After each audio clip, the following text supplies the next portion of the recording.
Hello, everybody. Happy Friday. Of course, been a busy week for Norwich City. Yesterday, we had the announcement and the appointment of Johannes Hoff-Forup. I was joined by Samuel Seaman, of course, to get into that. You can obviously go back and watch that now if you weren't joining us live. But there's probably a bit too much to speak around with all the transfers, so I've decided to dip onto my bench and pull Connor Southwell into the frame here today to discuss everything transfer related. Connor, first and foremost, how are you? I mean, obviously you've been off the last couple of days, but also not really off because of everything that's been happening. What have you made of everything that's unfolded? It's been a mad week, isn't it?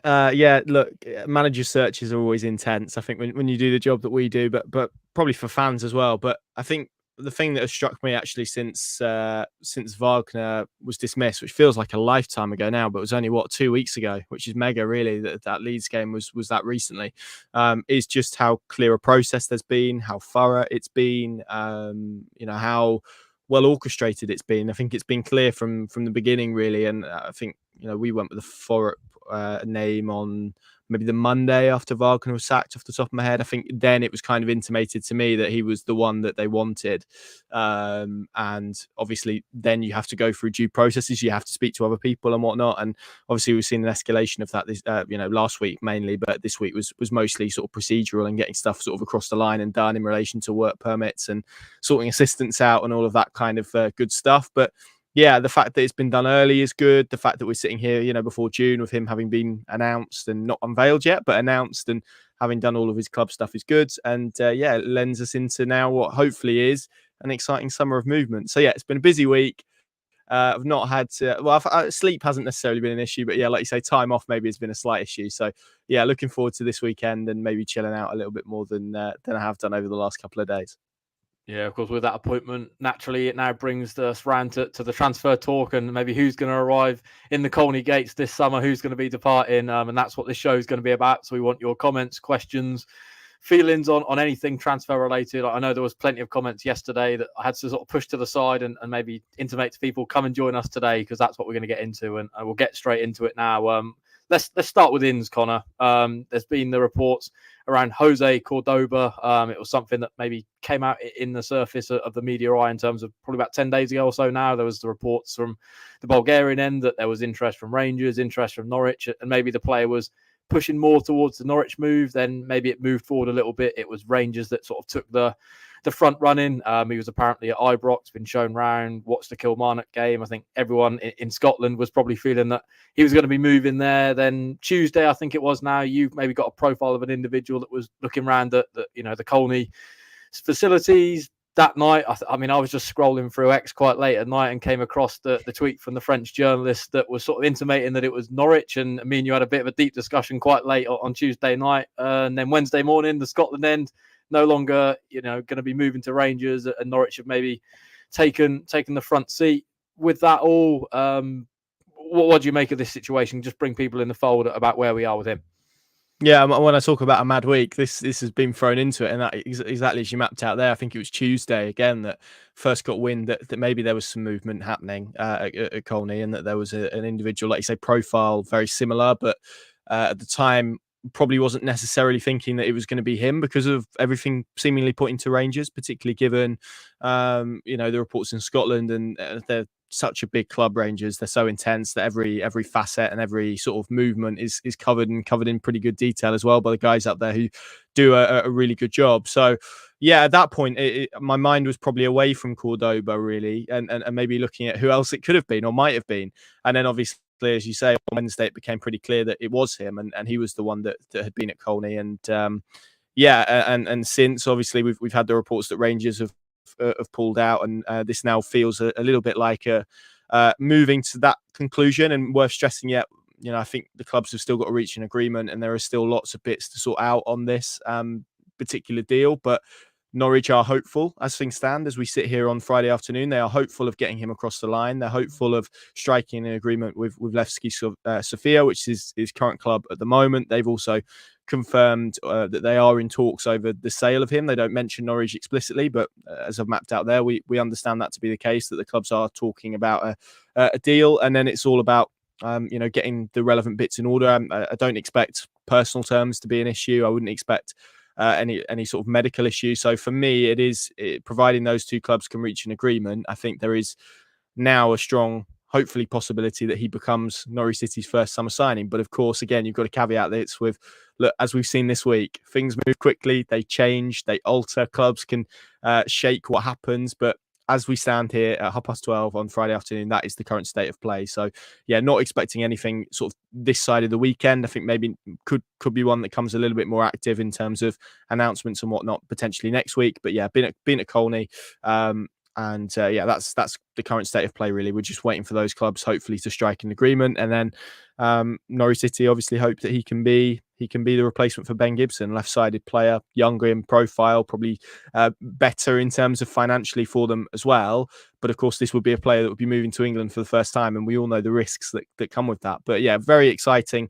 Hopefully young. Well, he is young, but hopefully, a centre back who can use the skills that he's built up in Bulgaria, and he's had a very good season with Levski, to translate that well to Championship football, which again they've used a lot of data around the identification of this player, and a lot of that work is based around picking talents, but also leagues that they think players can be plucked out of and not thrown into the Championship, but dipped into the Championship, and almost that adaptation period maybe is lesser, or they feel they have the attributes capable enough to helping them adapt to Championship football. So yeah, look, this would be, as far as I'm concerned, Norwich City's Ben Gibson replacement, left-sided centre-back, for all the reasons that we outlined. Norwich are, or will, if it gets to that stage, and they are in talks to pay a fee for him as well, which is significant in terms of maybe their interest in him. So yeah, I think there's this one's moving. This one hopefully will reach a conclusion next week. But yeah, that's the current state of play. How does he maybe fit in terms of the regulations and the new Brexit regulations? Obviously, there is that situation about trying to get these players permits to come and play in the country. I know he's got 10 caps for Panama, of course, but playing in a division in Bulgaria where it's not one of the elite top 5 divisions in terms of Europe, not sort of a well-renowned division. I think he's maybe one of the better players in that division. How would that be a situation for Norwich? I know they've got these 4 slots. Would he have to be one of those that takes up that?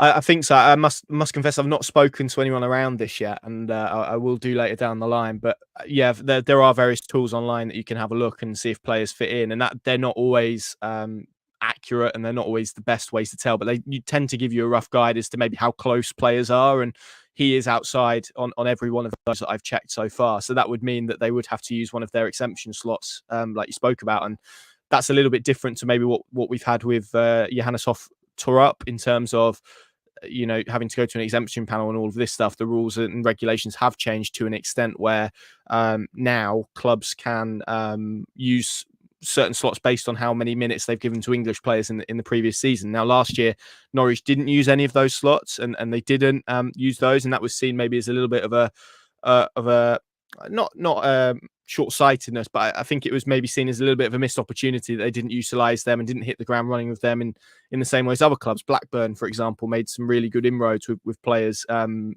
they say, okay, they didn't have the best season in the world, but in terms of their recruitment, they utilised those slots really well. So particularly when you have to be creative with your recruitment, then that would suggest that this is a way to do that. But equally, I don't think we would be this far down the track in terms of Norwich City and a player where they visited Colney and the clubs are in conversations about a potential, move, if there wasn't some confidence on both sides, really, that they could get all of those various elements agreed, as was the case with the head coach search. So, yeah, I as things stand here, but I'm only speaking on sort of, a few GBE calculators rather than having spoken to anyone formally about it. But yeah, to me, he looks like one that would maybe fill one of those slots that they have, rather than one that they would be able to get a work permit for. And like you say, you can have a maximum of 4. That doesn't necessarily mean that Norwich have got 4. Again, probably need to get some clarity on how many of those slots they do have exactly. But I think they would probably have, again, I'm speaking just off the top of my head, but I think they probably have 3, potentially 4. And like you say, they had 4 last season to potentially play with. So yeah, he would slot into one of those. Yeah, there's a few comments sort of around him. Luke on YouTube saying Cordoba's YouTube highlights remind me of Ozan Kabak. He looks quite raw. Definitely some great attributes to work with in terms of power, strength, and of course left-footed. There's a few others a bit further down here. CJA on YouTube saying Cordoba to play alongside who? Duffy, Hanley, Connor. Obviously, he is a left-footed defender. Norwich at the moment more stocked in terms of right-footed defenders, so probably a position they had to go and address. Who would you maybe expect him to be playing alongside?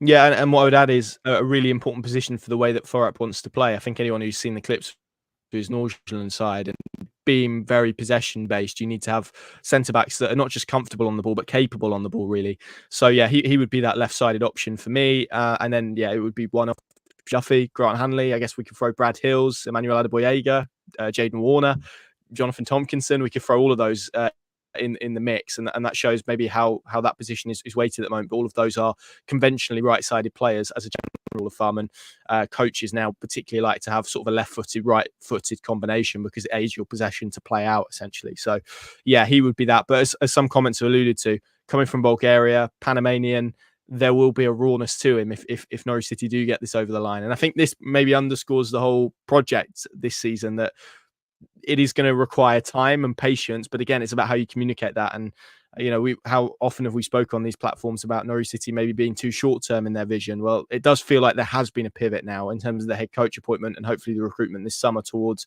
building something a little bit more sustainable, and he would be part of that. So yeah, look, he is, and if you were to ask me right now in terms of investment, do I think Norwich City will spend a transfer fee on another player after Cordoba if this one gets over the line?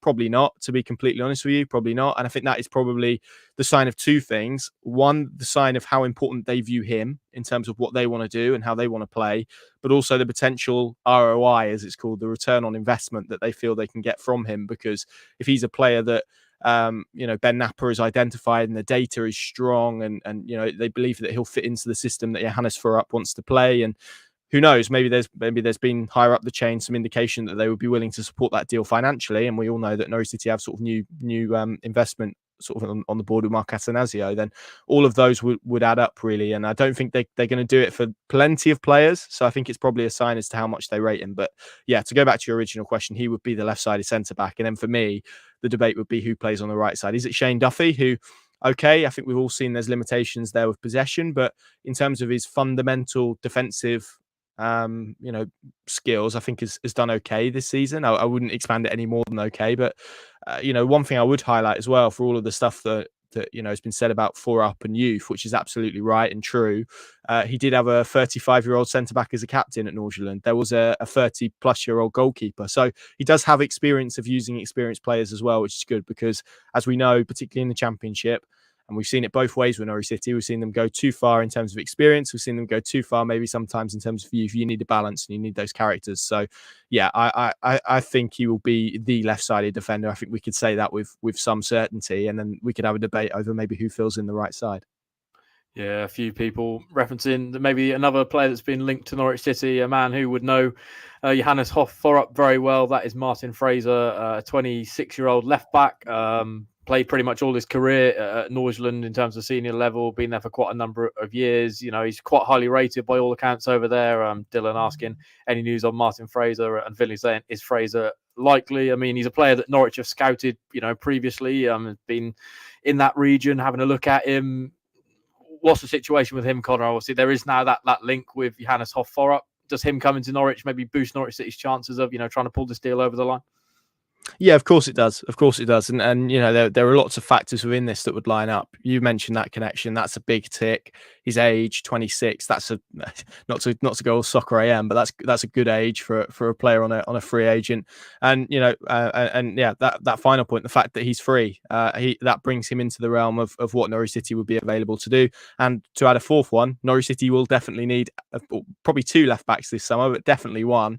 And he is someone that, when you think about going back to previous projects, Farke, brought Zimmerman in very early. Sometimes these players that know the system and know the coach as well are really helpful and really beneficial to teams, whether they play every week or not. And you look at his numbers again; he's been terrific this season for Norwich. And what I would say on him is he's not going to be short of offers. I know that there's interest in Italy. I think Parma have been mentioned as a potential place that potentially could be interested. I think there are other destinations in Europe as well that would be really interested in signing him. So he's not going to be short on options. But like you say, that magic tool that Norwich have is Johannes Furup, who knows him so well and has worked with him for a period of time. And I'm sure we'll have a great sway over him, hopefully, because their relationship, from what I gather, was particularly strong. So, I think inevitably, because of everything that we've spoken about, he is one that Norwich City will be targeting and have identified.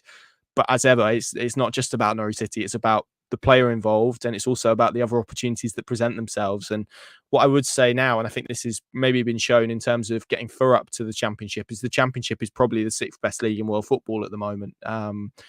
Behind obviously those 5 top leagues that we know about, but because it's also seen as a route for the Premier League, but financially as well. You see Championship clubs, and it's interesting in this country we frame the debate around the financial difficulties that clubs are having, and they are, but relative to other nations, this is still a very competitive, very financially beneficial league for players to play in. So, you know, just because there are other top level clubs coming in for Martin Fraser, I think, you know, we can't rule Norwich City out of that. So yeah, all of those indications that I spoke about definitely point towards him being a target, but that's it at this stage, just a target, and then it's about whether or not you can convince him. So yeah, definitely one to keep an eye on, and yeah, as you say, one that Norwich have looked at and liked, and one that inevitably their head coach likes as well. I know that he would love him at Carrow Road, so let's see if they can get the wheels in motion on him and on that deal.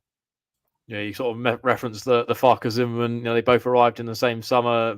Would have known kind of the system, what's expected from him as a manager. Is that maybe beneficial to other players if they did manage to get this Martin Fraser deal over the line, in terms of, you know, he's integrated in the system, he knows what it's about, he knows Johannes Hoffarup, how he operates, you know, what he is as a manager, that younger voice that could maybe connect to those already in the Norwich City dressing room? Could that be a huge benefit?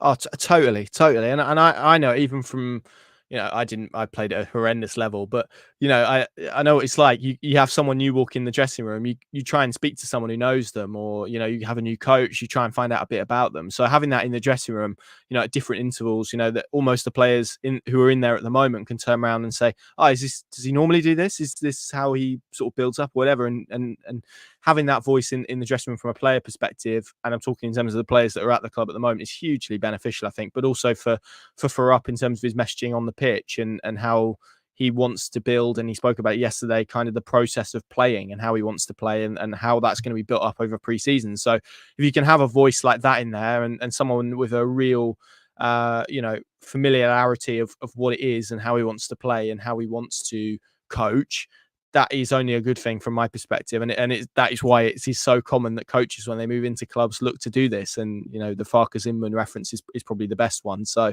yeah, I think it's probably inevitable really that Norwich will link to him. That's certainly, I think, the view of maybe the club on the outside. But again, it's worth saying at this point that it's not anywhere near you know, maybe the levels that we're talking about Cordoba in, for example. I think this is still very much in the rearview mirror. But is it Norwich like? Definitely. Is he a player Johannes Hoffarup would like to bring to Norwich? Definitely. So let's see how that pans out over the next few weeks and months. Yeah, there's been a lot more speculation maybe about outgoings from Norwich City, I'd say, over recent weeks, and maybe we're expecting that a little bit more with the likes of, you know, Sargent, Rowe, Sara. I think it's going to be a long summer, but one player that I think maybe we're a bit on the fence about what his future was going to look like was Christos Solis. Of course, he was part of Fortuna Dusseldorf's defeat in the relegation playoffs on, I think it was Monday evening now, wasn't it? They were 3-0 up against Bochum from the first leg, lost 3-0 in the second leg, and then lost on penalties, which of course meant they're going to be staying in the second division. And I think it's maybe been pretty well documented from sort of the German end, and also maybe in England, you know, that the struggles financially they were going to have to even be able to sign him if they went up. Of course, they failed to do that, and maybe it felt inevitable that he was going to come back to Carrow Road, and Norwich would have the opportunity then to decide whether they want to give him an opportunity under Forup. And, you know, that was a route, or alternatively try and sell him maybe for high value. Yesterday we got the news, and it was pretty quick after it kind of came out, that Fortuna Düsseldorf have exercised that option, and he is going to be joining them on a permanent deal. I think probably the expectation maybe is that he'll go straight out the door for a fee, and he'll get, you know, an opportunity then to maybe go and test himself in a higher division. But just on that situation, kind of just want to bring people into the loop. I mean, Finley here asking, is there a sell-on clause for Jolis? I think there is. Yeah, there is. So if they do sell him in, Norwich will be entitled to a windfall. I don't know what that is as a percentage, but it's definitely in there. I think it's been a weird one, hasn't it, to kind of watch develop, because all of the noises that have come out in recent months, and we've sort of reported them all, to be honest, have been that it was very unlikely that they would be able to financially be able to afford Christos Solis. So immediately in my head, it was sort of what's changed. And I think what's changed is it sounds like they've sped up the sale of is it Tanaka, who I think has also had a very good season at Dusseldorf, and that seems to be the way that they funded it. But like you say, that's only been done because they've put a release clause in Scholes' contract. From what I gather and what I understand about how this deal has kind of been structured, everything would have been agreed last summer. So from the transfer fee, obviously, which has been reported, and we can have a debate about whether that's low or whether it's not. It is low. That's a fact. But even to the level of Jolis's agreement with Dusseldorf and all of those elements, they had to be pre-agreed from last summer. So this is literally Dusseldorf hitting a button and everything then being done. I think Norwich are probably going to confirm it at some point today, but that's as of July the 1st, he'll officially become their player. And then we can probably have a debate over whether he's going to be there at the start of next season, because there was, and it was communicated to me, plenty of Bundesliga interest in him. I think Union Berlin had been linked, Werder Bremen as well. There had been two. I think basically every Borussia Mönchengladbach as well. I think basically every club in the Bundesliga has watched him play at some point this season, and that's inevitable given what he did. So yeah, look, is it frustrating that they haven't been able to get a bigger fee for him that they would have done? Yes, but that's the nature of football, isn't it? And sometimes you agree a deal 12 months ago, which doesn't look quite as good currently, or vice versa. Sometimes you can strike a deal that doesn't look good initially and then actually works out to be okay. So that's the nature of it. And I think the deal 12 months ago was reflective of where he was, which is struggling. He'd been told he was behind, Onel Hernandez, Przemysław Poeta.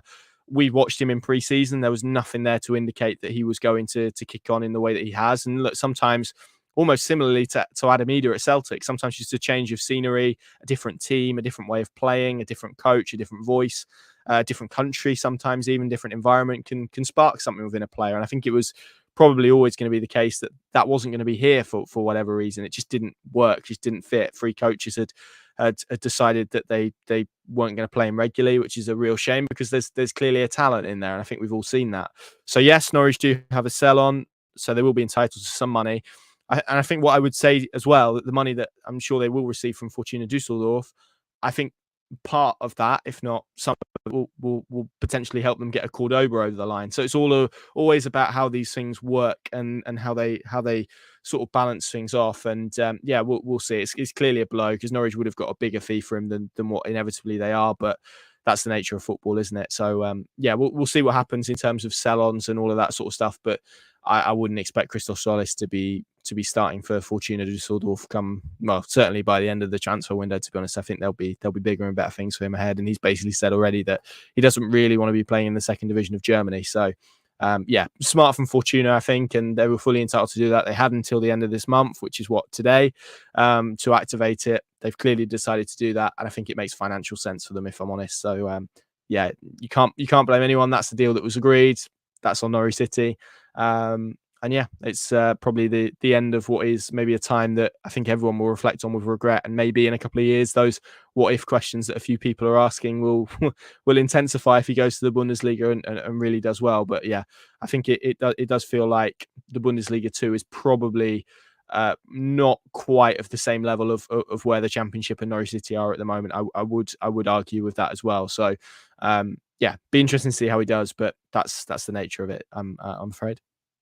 Yeah, of course, wish him all the best. Another player that was out on loan second half of this season, Adam Idah, you referenced him, of course, went up to Celtic and had a pretty fruitful loan spell up there. Obviously you can have the debate around the Scottish division more generally, which I know always surfaces when you kind of get that, those links to maybe various players in that division. But he scored some really big goals for them. Of course, the big goal in the cup final last weekend, and he's maybe asked about his future and whether he'd be coming back to Celtic after the game. He sort of mentioned he was still contracted to Norwich and he wasn't really sure where things were going to go. Brendan Rodgers, after the game, pretty adamant that, he's a player that he would like to work with again at Celtic. I know you've had a little bit of an update on him this morning, Connor. Just want to put, sort of out there about where he is in terms of his career and his future at Norwich City.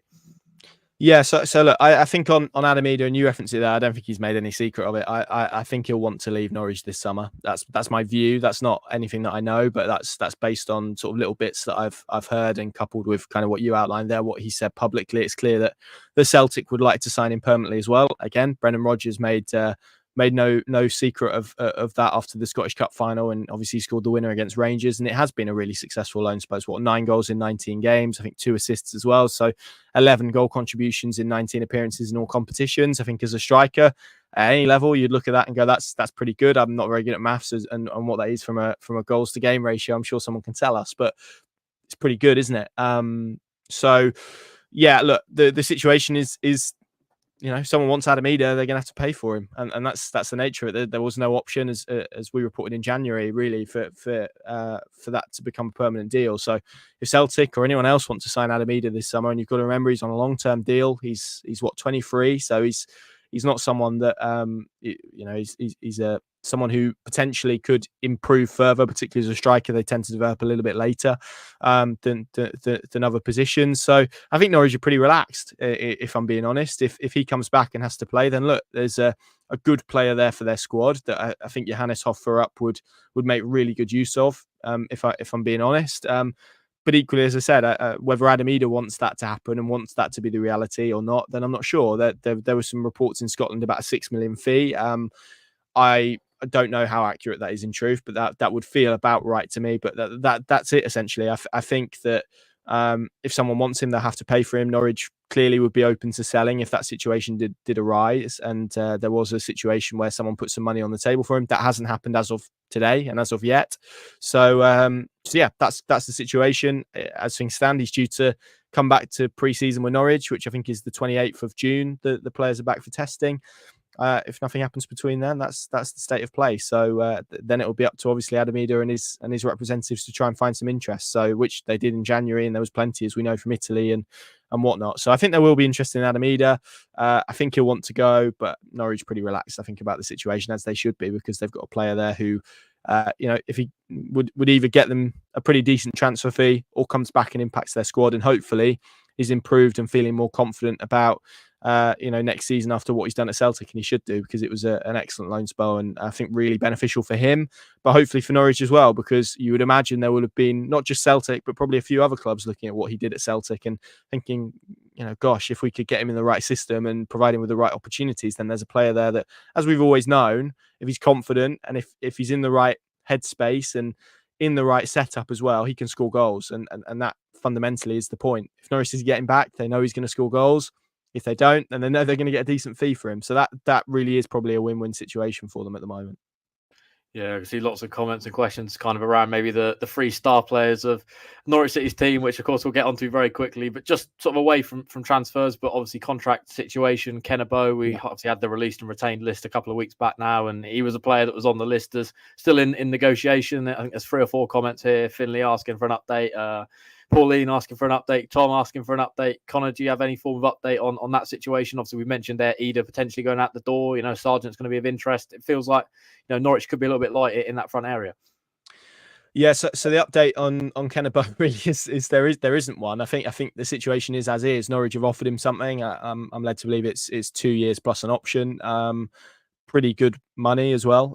From what I'm led to believe. So that is there waiting for him to sign. And now it's with him and his representatives to mull over that and to decide whether they want to. And I don't think the issue has ever been with Ken money at all. I think it's been about playing, and he wants to play regularly, and he wants to be in a position where he can really see that there's a clear pathway to him developing. And he is a player, I think, who would take a move lower down the pyramid if it was a guarantee of more money, more game time. I think that's the type of character that we're dealing with here. So I don't necessarily think it is about, is a contractual issue, so to speak. I don't think this is about the terms that Norwich are offering or anything like that. It's more, and it has been with him and his representatives for a while, a real frustration over game time and over playing time, and also pathway as well. They felt that there maybe hasn't been a real coherent strategy. Obviously, Ben Napper's come in and he has to try and sell that vision to him and to his representatives. I think there'll be other Championship interest, League One interest, definitely, maybe even some European interest as well. So he has to weigh up where he wants to go and where he wants to be. What I would say is I think as things stand, and you've mapped out the various elements that could play out in terms of Sargent and Idah and all of those things. Ashley Barnes is obviously in the building as well. As things stand, I think he'd probably go out on loan next season, if I'm being honest. If all of those elements were to pan out in maybe the way that we would expect, I think he'd probably go out on loan. And that would probably be the better thing for him, because it's all very well and good playing young players, but there's 2 elements here, really. They need to play regularly, and we've seen that with Finley Welsh as well and Kennebo. They were both on the bench for the last portion of the season. They played 15 minutes between them, maybe 10 minutes between them. They have to be in a position where they're playing and exposed to football regularly, because what that did, even though they were on the bench for the first team, which from an experience perspective is so important, you also have to get out there and play games regularly. They didn't play any 21s football or anything like that. So I think if he was to come back, it would probably be in his interest to go out on loan, unless things happen on such a mega scale that, suddenly he'd become a frontline option. But I just don't see that playing out, essentially. So yeah, it's with him and his representatives. It's up to him to make a decision. That's where it is. And I think he's on a little bit of a break at the moment. So I would probably expect an answer in maybe the coming weeks. But I don't think, could all change. But as we're sat here now, I wouldn't expect anything sort of imminent in terms of him and his decision. Yeah, one younger player who did get his breakthrough last season, Jonathan Rowe, of course. There's been credited interest from Premier League clubs. I think Wolves are one that are very keen on him. I mean, Elliot Sloan asking the question, do you think it would be a good decision for Rowe to leave for a bigger club or to stay for another season, develop his game with a coach that knows how to bring youth players up? I mean, are you expecting more interest in him this summer? Is he going to be a Norwich player at the end of the window? How do you sort of view him at the moment, Connor? Yeah, I'd throw West Ham in there. I think they'd be one that potentially could come to the table at some point. Other Premier League clubs, I'm sure Wolves, I know, have been mentioned, haven't they? As well. I think West Ham have been linked at various stages. So look, I think that question in particular. Sorry, I didn't get the name of who asked it, but to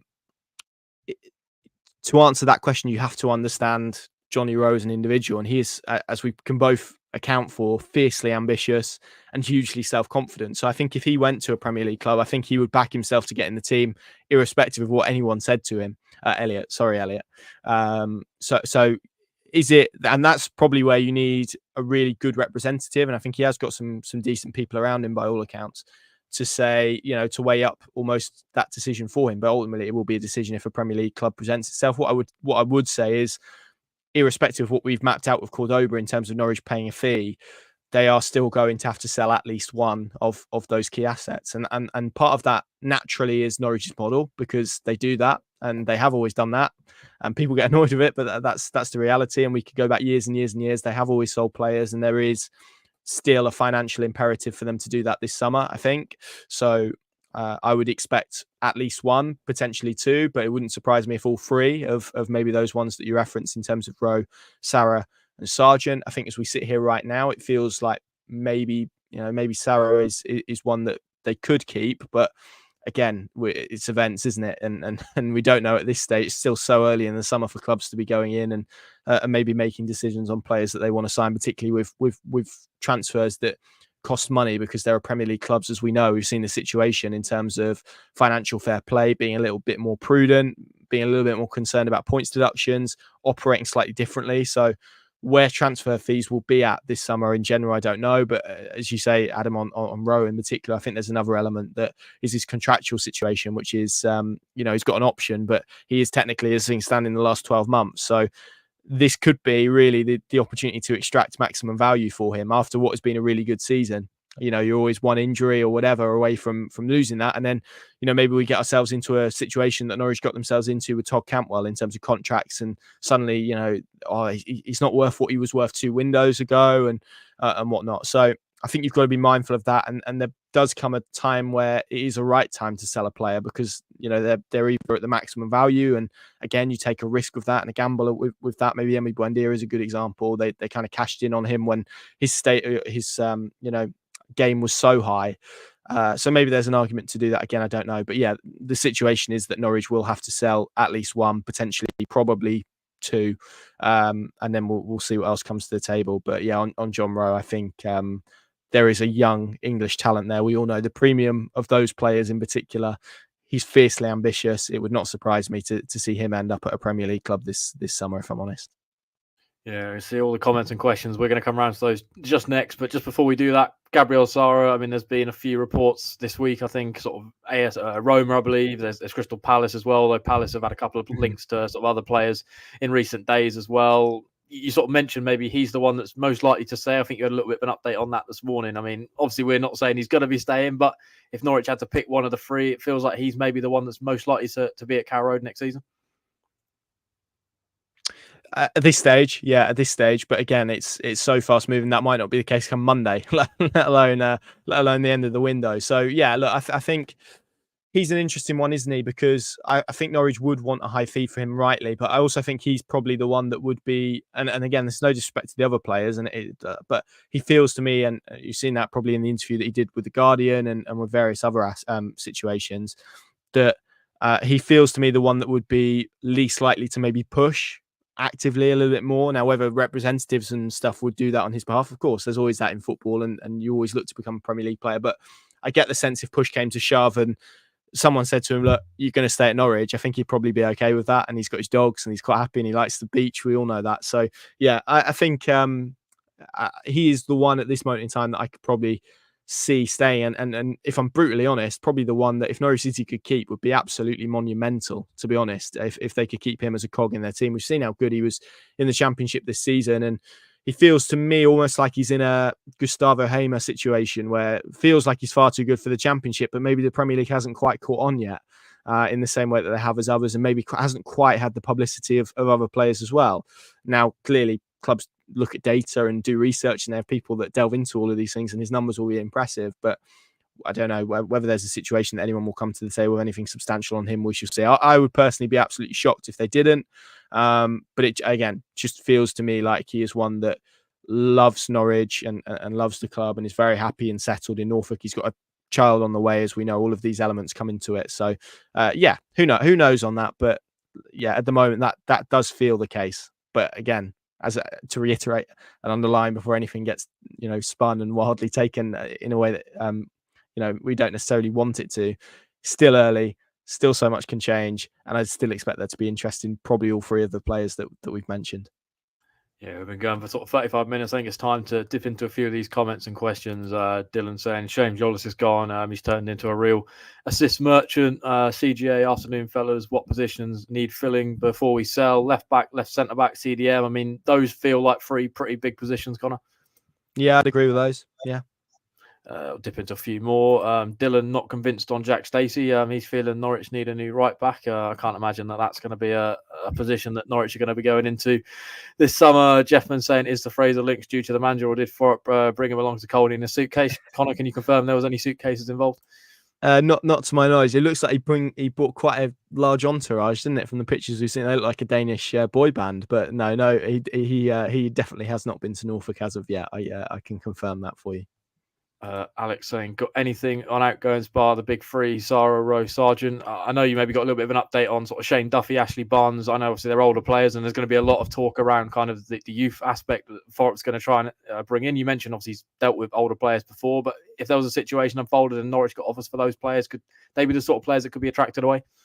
Yeah, again, I think so, but I think this goes back to my point that you look at the contracts that they're on. I mean, Shane Duffy is a 1 year of a 3-year contract on decent money, I'd suspect. It's very decent money. So is another club going to come in and basically agree to take on his wages at this stage?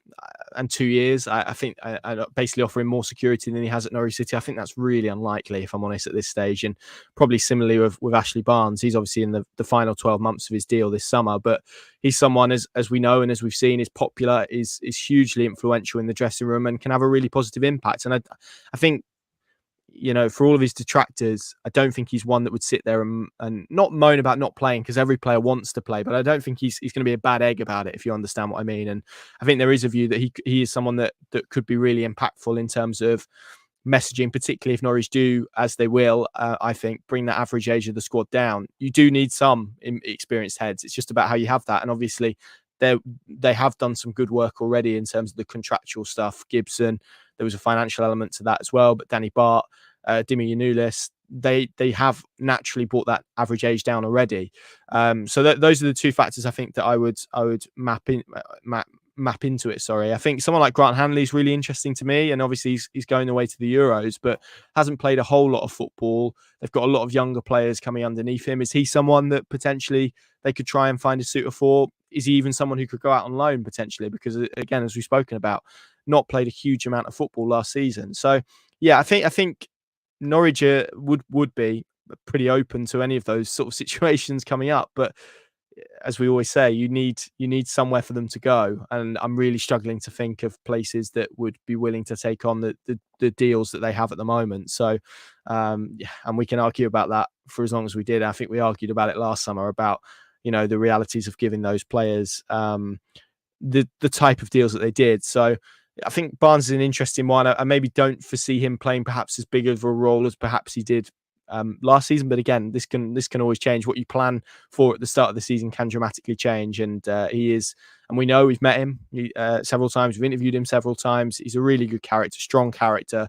And I think for any coach, really, he is the type of character that you would want on your side, in your corner, and almost commanding your dressing room, and he will do that for sure, irrespective of how much game time he's getting. So, I think it's an interesting one to monitor. But again, I just really struggle to see who takes those players in that type of situation, if I'm being honest. Yeah, obviously expectations maybe Norwich are going to try and use the free market, the loan market quite heavily this summer. Yeah. Finley sort of asking, could you see any Arsenal players or former players like Willock coming in? I know there's been that link. Elliot Sloan, definitely not Marquinhos. Rowe Walters, I believe he's been released by Arsenal, a young player that probably needs to try and get some senior football. Is that someone you can see Norwich being interested in this summer?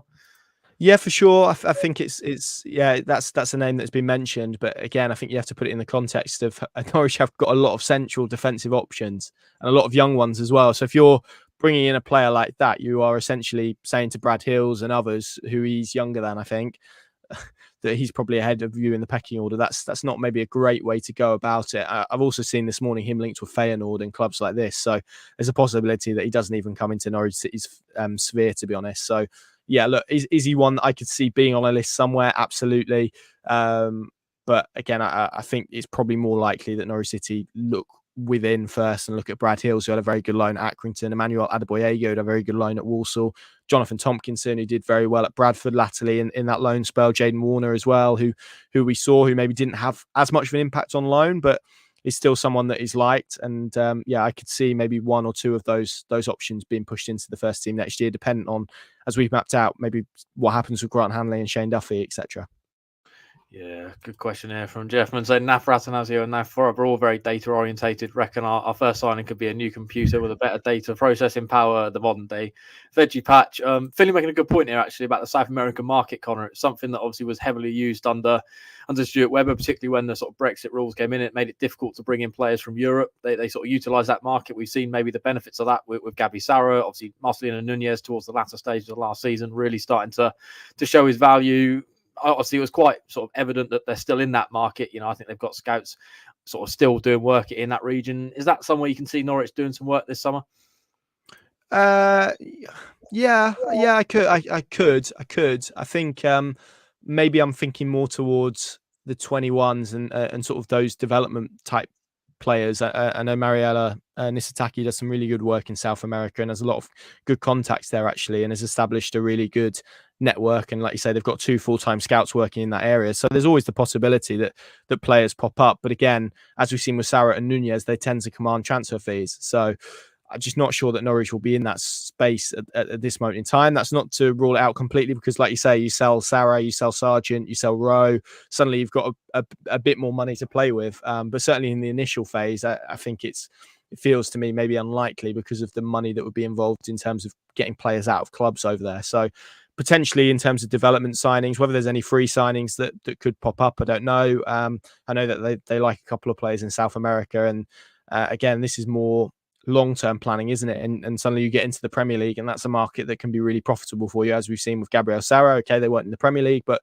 they had parachute payments when they signed him, and were in a bit of a better place financially. So yeah, it probably feels a little bit more unlikely to me this summer than perhaps it has done previously.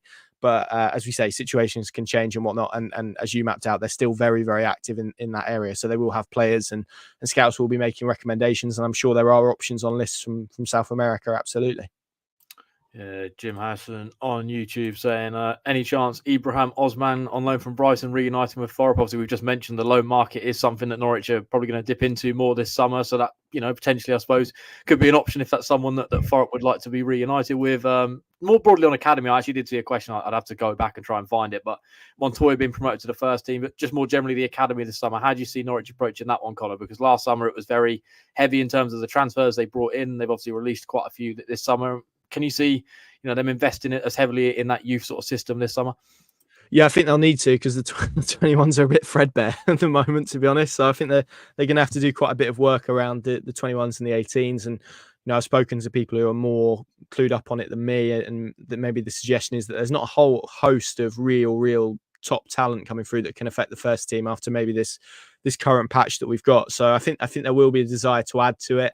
And maybe push some players up. And again, I mean, it's good that you mentioned the academy, because I think it's on Tuesday, actually, the vacancy for the head of football development role closes. And that is, as much as, we look at the head coaching role, that's such a huge position, particularly if Norwich are going to be, and certainly the appointment of Farup, the words that Ben Napper has said would suggest that they are going to be more geared towards young players. And so you need a strategy that's aligned, and that's going to be such a key position that they need to fill this summer. So yeah, I think it's important that they get someone, for me, probably external. I think that's probably necessary, as they've done with the head coach, as they've done with the sporting director, just to give it a fresh feel. And almost then it would be, barring recruitment, all kind of the key football departments would be headed up by someone different to what they did at the start of last season. So they need to do a bit of work. And to be honest, if they were going to spend money this summer, I could see it being more on those type of players and those type of signings, rather than perhaps first team ones in the way that we've discussed already. Again, we're talking pre a major sale as well, so post major sale things can change, and how many of those that you do. And there are probably certain things in the academy that needs to be changed, and we could do a different podcast on that entirely. But in short, they do absolutely need to do work there on that team, the 21s in particular, but probably the 18s as well. Yeah, a lot of other good questions flooding through. Twitchy Terry, where do you see the weaknesses more broadly in the rest of the squad, and any rumblings about Norwich, where they might address them? Obviously, we're seeing, the links we've mentioned at the start of the show about the left back and the centre back. They're probably areas that Norwich have physically got to address. But in terms of the players in the building, do you see any sort of certain positions where you feel Norwich maybe do need to add? It's tough, isn't it, pre-major sale? Because I think we've discussed it. I think defensive midfield is the one for me. I think I'd like to see them bring in someone who's a little bit more combative, and someone who's maybe a little bit more defensive by nature. That would be good, because that is we think about their specialisms in midfield. Kenny McLean's kind of taken on that role, but I don't think he's quite natural at that role in that sense. And obviously Farup might have a completely different view on what he feels Kenny McLean is and should be. We've kind of seen him do everything at Norwich, haven't we? But it would be good to have a real specialist number 6, I think, in terms of that position. I think maybe since the summer that they let Ollie Skipp, and obviously Ollie Skipp had to go back to Spurs, but also let Alex Tettey go in that summer as well. Norwich probably haven't had one really. So that for me feels like a hole. I think the thing is, when you talk about Rowe, if he does go, well, then you've got Abu Kamara to slot back in. They're not like for like, and they're different players, but in terms of positionally and stuff, you don't really lose a body because you're gaining one, if that makes sense. So that doesn't necessarily feel like an area that they'd perhaps have to go and spend in. I think for me, it depends on how he views the number 10 situation. Does he want to play with a bit more of a natural one? In which case, I think Norwich will definitely need a number 10, because they don't have one who is an out-and-out number 10 in the same way they don't have sort of a number 6, because Wagner played with 2 strikers commonly. Probably don't expect Johannes Hoffer up to do that. I think he'll probably go with a bit more of a creative technical midfield. So I think you maybe need a different profile of number 10 if that's the way that you want to go. So yeah, midfield I think is probably what I'm saying here at the moment. And then obviously if Sargent goes and maybe the striking and Idah goes as well, then they'd absolutely have to look at a striker as well, maybe later in the window. But again, we're talking pre-major sale. So that's kind of how I see it pre-major sale, with obviously left back and left-sided centre back that you've mentioned. Yeah, Dan Mayhew saying, as we like to sell Sarah, I'd like to see a sign Taylor Booth from Utrecht. They'll be sad to see him leave the club. Don't know the rule on Americans playing in Europe. Jim Hassan saying, Jolis was amazing before he joined Norwich. It's no surprise that he's come good in the end. Good question here from Eddie. Why does Connor think signing players for transfer fees is unlikely, given player sales this summer will likely be 35 million plus? I think Jason kind of ties into that a little bit. The loss of parachute payments this year means Norwich needs to bring in 40 million as a standstill. I can see all 3 players, I can see 3 players going this year: Sara, Sargent, Rowe, and I think maybe the Atanasio involvement. Is there sort of anything in the background, Connor, in terms of maybe supplementing, trying to get some sort of, I suppose, some of the targets that Norwich do have through the door? Yeah, I think maybe on individual cases, I think Cordoba's maybe a good example. That's the sort of profile of player that you could see them maybe topping up a bit of cash with, but certainly not.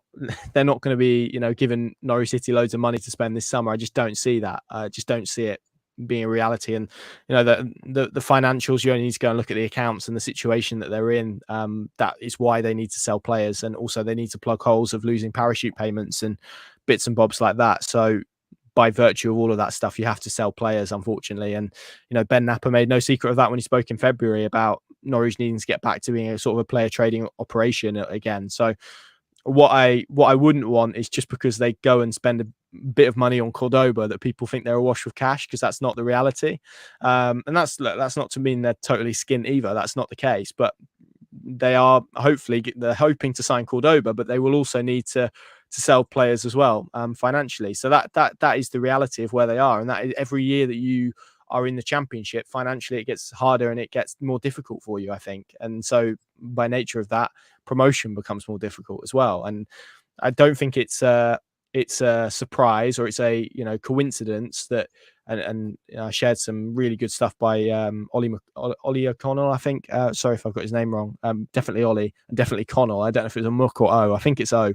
Who did some really good work last night in terms of looking at Nordsjælland and maybe their overperformance compared to their budget. And Johannes Hofferup is a coach who has, over a few years, kind of done well with maybe less resource. And I don't think it's a coincidence that Norwich City have targeted coaches who have done similar. You look at Pascal Janssen, who was obviously someone that they spoke to, did similar at AZ Alkmaar. Will Still did similar at Reims. So I don't think that's a shock that that's a characteristic that they've looked for. And it was a characteristic that they looked for when they identified Daniel Farke as well, someone who could develop not just players, but teams, and improve them to a point where you either then develop players to a point where you can sell them and get money and reinvest in the whole thing. So that is by nature the way that Norwich City have to do things and the way they have to operate. And yeah, Cameron's right. They did free up loads of wages, but that's wages that they're freeing up in terms of debt elsewhere. And there are various holes that need to be filled at some point because of the lack of parachute payments and all of that stuff. And we know that there's debt in the background as well. And yes, Mark Atanasio's covered a portion of that, but not all of it. So you still have to cover different pots of money, so to speak. So that ultimately sums up why they are where they are in terms of needing to sell players and probably looking at reinvesting in terms of free transfers and loans. But again, that doesn't mean that you don't sell one of those players or two of those players, and a bit of that money can then be used. But in the here and now, that is the situation. Even though, as we said, if they sign, which they're hoping to do, that will be for a transfer fee, and that will be because I'm sure, as you map out, Adam, that maybe Atanasio and his group have decided that is a player that they think they can get return of investment on. But I think those cases are likely to be individual and probably rare in terms of over a few transfer windows rather than 3 or 4 cases in one summer, if that makes sense. Yeah, a few more comments and questions kind of around Josh Sargent. Do you guys feel we'll be in the market for another striker if Idah leaves, even if Sargent wants to stay? One about here, do you think the injuries to Sargent and Rowe will affect them, I suppose, the transfer price, or maybe stop transfers happening? Obviously, it didn't really affect the Maddison deal. I know he got injured at the end of that season, and that deal still went through the same kind of any sort of impact, I suppose, based on the injuries they've had. No, I don't think so. I think clubs do so much work now on potential signings that any club would be acutely aware of both of their injury histories, to be honest. And I think the ages that they are work in their favour, but also the fact you look at Sargent, his was almost a freak injury, wasn't it? That ankle injury. And you hope now, even though he's going to go and play in the Copa America for America, that he's been able to have a little bit of rest, and that stuff this summer will. Looks like we might have just lost Connor. So I'll work through some more of these comments while we're waiting for Connor to return. Jim Howson saying, are there any players Daniel Farke might be interested in this summer? Obviously, last summer, I believe, there was Kenny McLean, obviously linked with Leeds. Connor is back, so I'll drop him back in now. Connor's back. There we go. This is good. Sorry, very occasionally on our laptop, I don't know if you have it, Adam, but like the browser that I'm on likes to just relaunch just every so often. And it was one of those. So yeah, sorry, but I'm back now. There we go. I was just sort of touching on this question here from Jim Howson. Any players that Daniel Farke might come back for this summer? I know last summer, obviously, there was the Kenny McLean links before him signing a new contract. Josh Sargent, I think, has been of interest to Leeds United in the past. Obviously, if they're failing to get promoted, maybe changes that dynamic, because I think it's been pretty well documented. They have to sell players this summer to try and fill holes that maybe are starting to show. Can you see sort of any Norwich players that Daniel Farke might have worked with being of interest to him again this summer? Yeah, I think Sargent was the one that maybe I was looking at if they'd have got promoted to the Premier League. Like you say, I mean, the reality is, and you only have to go and look at their financial situation. They're not in a great place, really. And I think their owner's been quite open with the fact that they're going to have to sell players. But again, similarly to Norwich, if you sell enough of those players and you get enough money, then some of that money will come back to you and you will be able to spend it. So I don't think you can completely rule it out, but it's looking significantly less likely now than it would have done, I think, if they were in the Premier League. And I think Leeds generally are going to be really interesting because Daniel Farke, having had a hell of a situation there last summer, is going to have a hell of a situation there again this summer in terms of what that looks like as a team and how they even go about approaching it, because you've got to think they're not going to keep Somerville and they're not going to keep a lot of those key players. So, it's going to be difficult, I think, in terms of them. I think Kenny McLean's an interesting one this summer, isn't he? Because like you say, there was that Leeds interest. I don't know, maybe he's one to just keep half an eye on, not with any knowledge of anything, but I think that is interesting, whether Daniel Farke could potentially come back for him, and maybe whether, would Norwich City be open? I'm not sure whether they would be or whether they wouldn't be. But that is an interesting kind of circumstance to maybe think about, isn't it? Leeds potentially coming back in and what that would look like, particularly now with a different project at Norwich, if they do want to lower the average age of the squad. So I'm purely, speaking out loud there. It's not, again, based on any sort of knowledge, but probably less likely now in terms of Daniel Farke coming back and raiding Norwich than it was 12 months ago, or even if they'd have won that playoff final against Southampton. Yeah, Yeti saying good work this season, lad. Keep up the good content. Really enjoyable, informative. Of course, thank you for the kind support there, Yeti. We haven't paid you, of course, to say that. Yeah, I was going to say £5 in the post. Yeah. I've got a question here about Gunn. I mean, there's a few people saying sort of about his contract situation, I suppose. He's off to Euros to play for Scotland. He's going to play in that opening game against Germany, you'd imagine. What do you see with him in terms of the situation this summer, Connor? Because there is that sort of contract situation, I suppose, that cloud that's maybe hovering above him. Is he someone you see in the building next season? Yeah, it's tough, isn't it? It's tough because, like you say, he's got 12 months left in his deal. I'm sure that those wages won't be cheap because he was signed when Norwich City were a Premier League club. And he's got, obviously, a European Championships coming up that he can basically, really push himself forward for a move in. I personally, and I've written about this, I think I would love Norwich City to really make a statement of intent and go and get him on a new contract, because I think that would speak real volumes about him and his worthiness to this Norwich project, which he should be. He should be front and centre of it, really. And you look at his age and his quality as a goalkeeper, he's improved year on year. And we don't need to speak about his connections with the club either, because he's clearly very closely wedded to them. So could I see a situation where someone comes in for him? Absolutely. But I really hope that's not the case, because he's playing regularly, he's playing consistently, probably for the first time in his career. He's the number one as well. And definitively, you remember last summer, we were having debates about whether it would be him or Tim Krul, and he won that debate in the end and probably won it pretty comfortably. He is, in my book, a Premier League grade goalkeeper, certainly in terms of his shot stopping abilities. I think he's improved, and this is a credit to Paul Clements and the work that he's done with him. I think he's looked more commanding as a goalkeeper and looked more well-rounded.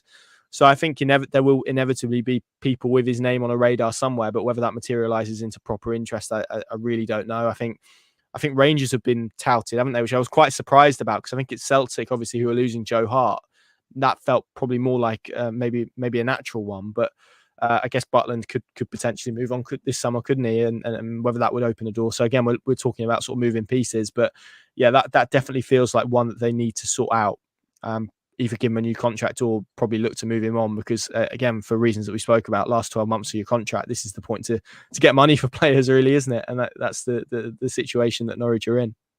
Yeah, we'll be live for sort of another 5 or 10 minutes or so. Obviously, we've had a lot of questions, so we're trying to make our way through as many as we can. We'll be doing plenty of these shows between now and the end of the summer window, so I'm sure everyone's questions will be answered at some point. Kieran Butt saying, any chance of Lima return on a permanent basis? Seemed impressive for the under-23s. I think he's one that Ben Napper quite liked, Connor, but obviously the situation with sort of Brazilian market is difficult to construct these deals, isn't it? Yeah, and they didn't have a permanent option in the deal, and he wasn't one that really knocked on the door in terms of the first team this year. And for the reasons that we've just highlighted, money is in limited supply, and they're going to have to be very cautious about where they use it. I think, I don't see that happening. I don't think this summer. OJ saying, is Portsmouth interest on keeping Abu? I think we're expecting him to be involved in Norwich's plans next season. Yeah. We are. Jack said, any chance of Skip back on loan? I think I've seen a few people on Twitter trying to reference that. Feels very unlikely, that one. Are we at that stage of the summer already? I don't see it. Harry's happening on YouTube saying, where do you see Lungi playing this season? Not a defensive midfielder or centre back, left back. Where do you see him being? Yeah, I I think this is a really interesting one. I mean, I spoke to Ben Lee about this, who is does some really good Norwich analysis, and he's got a little bit of a theory which I would lean into that maybe suggests that he could be a left back option for Norwich because of the way that Farrup plays and almost likes to create a back three with a left back and all of that sort of thing. So there's a possibility that Sorensen could do that role and do it pretty well. I think with him. And I think it's really good actually that Norwich have got him on a new contract for the reasons that we've outlined. He can play in multiple positions, and will he ever be a player that probably forces his way regularly? I'm not sure he will be, but in terms of filling holes in various areas, he might be, for example, the reason that Norwich can go out and get or push the boat out maybe and go and get a Martin Frese on more money rather than signing two, because you have a bit of cover there with Jakob Sørensen and Montoya, who obviously you referenced, who I could probably see pushing into the first team as well. So yeah, I think he's a really interesting one. I'm probably leaning more towards left back than I am midfield at the moment. But again, I'm speaking, having watched very limited amount. I'm not going to sit here and pretend to be an FC Nordsjælland expert because I'm not. But on the limited amount that I have, and speaking to Ben Lee, who's far more informed than I am, I'm probably leaning closer to him being a left back option than I am a midfield option at the moment. And of course, he can play centre back as well, so he gives you a lot of good options. I think he was used as a centre back. Did he play on the left side? I don't know if you can remember, Adam. Did he play on the left side at any point? Yeah, I think so. Maybe he's one who could sit behind. If they could get a Cordoba over the line, he could sit behind him as an option as well. So I think that's the beauty of having Jakob Sørensen in your squad, isn't it? That he can as OJ says there, he can play in multiple positions, and that's so valuable for the depth of the squad, particularly if Norwich City can be changing elements of it.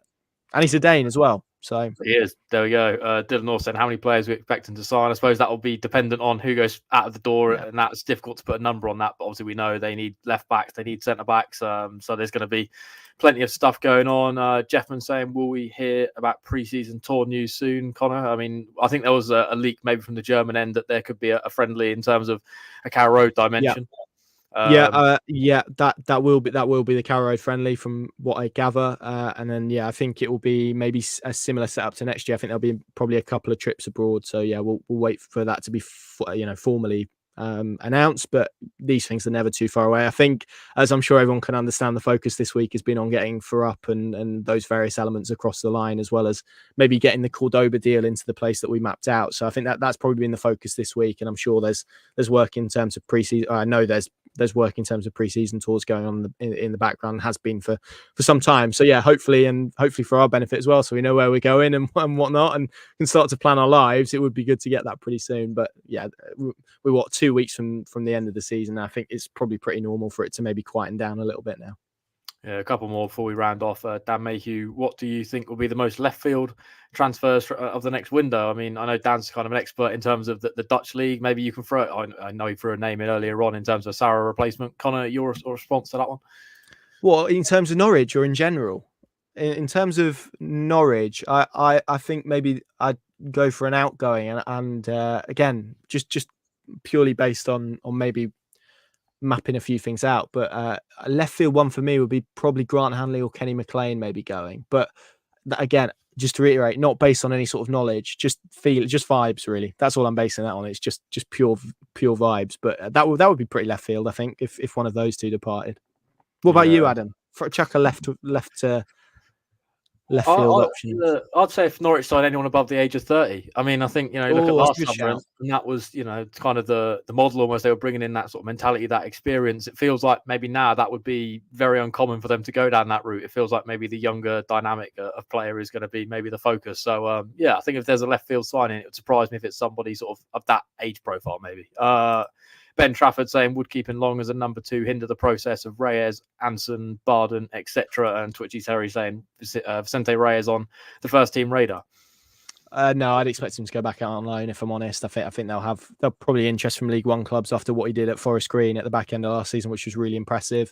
I think Archie Mayor's an interesting one. I think it's going to be interesting to see what they do with him. But obviously they've given Barden a new deal as well, so I probably expect them to be the 3: Gunn, Long, and Barden. Obviously, on the basis that Gunn remains at Norwich, as we've discussed. So that feels probably more likely than the rest. I think you look to get out on loan or either get some minutes in development football. And just finally, before we round off, because it's getting to that point, I need my lunch. Shaney NCFC, the bottom of the Barclay, getting safe standing for next season, like the snake pit. I think I've seen a few pictures of that already being installed, Connor. Correct. Yep, that should be in place for the start of next season. So I think hopefully by the time we're back at Carrow Road for that friendly that we spoke about, there will be there will be a situation where there's safe standing in, as there was, to be fair, for the home playoff leg against Leeds, wasn't there, in the snake pit and in that corner, and it did look impressive. So yeah, that is the plan as far as I'm aware. And just quickly, this is a good question from Jack Norwich. Any updates on Varane? Seems to have gone very quiet despite still being desperate for CDM. Of course, that was a player that Norwich were heavily linked with in January. Any sort of update on that situation, Connor? Is that someone you could see resurfacing? Yeah, I mean, from my memory of January, and look, I can't remember what I had for breakfast, so let alone January a lot of the time. But I think the suggestion was that they would probably try again in the summer. So it wouldn't surprise me if that did pop up. I've not heard anything on his name since January. But yeah, it wouldn't surprise me. It's probably the answer to that question. Jeffman saying Pinken on tour again. Yep, we are going to be there, Jeffman. Maybe one of the locations is similar to last year, just to throw a hint in there. But yeah, there is going to be a few European cities and countries on the radar. So we're looking forward to that. And of course, we'll bring you all the coverage across the Pinken channel. So it feels like that's a good time to round off. If you haven't already subscribed to our YouTube channel, then it's probably no better time to do it now. Of course, we're going to have everything covered as we go through the summer. Lots of good stuff, hopefully, on the transfer front. Ben Trafford saying Paddy on the beers. He has intimated a few kind of interests in terms of that, and maybe looking at the cuisine of the beer market in terms of European cities. So I'm sure. To be fair to him, as we know, I think he's back on Monday formally, but he's obviously had a second child, so I think that he may view that as quite a nice bit of relaxation time, to be honest, away. So yeah, it wouldn't surprise me. Yeah, Dan Mayhew and Jeffman both intimating that they want the vlogs back. I'm sure that's something that we will be looking into. For those, of course, we're going to have a few trips abroad. So I think they went down well last year, and that's something that we enjoyed putting together. So yeah, that is going to be something that's hopefully part of our content plan. And with that, why not subscribe to the Pinken YouTube channel? As I said, of course, we've got the Pinken Plus app, which you can take out a free trial for $2.99 a month thereafter. We feel it's pretty good value, particularly with the summer ahead. Lots of transfer related stories. The pre-season, we're going to be there, probably the only sort of media in that space. So why not come and join us to get all the full updates? Looking forward to the summer ahead. Hopefully it's going to be a busy one for Norwich City on the transfer front. I know we all love the transfer stuff, and hopefully there'll be plenty more of these shows with that all in mind. So with that, we're going to sign off and go get some lunch. Thanks for joining us this afternoon. Of course, it's Friday, the weekend's upon us, so everyone hopefully have a good Friday. Hopefully this weather picks up. It feels like it's kind of like the middle of October out there at the moment. Not really sort of the summer vibes we all want, but maybe we'll get the ray of sunshine and a potential new centre back through the door next week. With that, we're going to sign off, get lunch, and we'll catch you in the next one.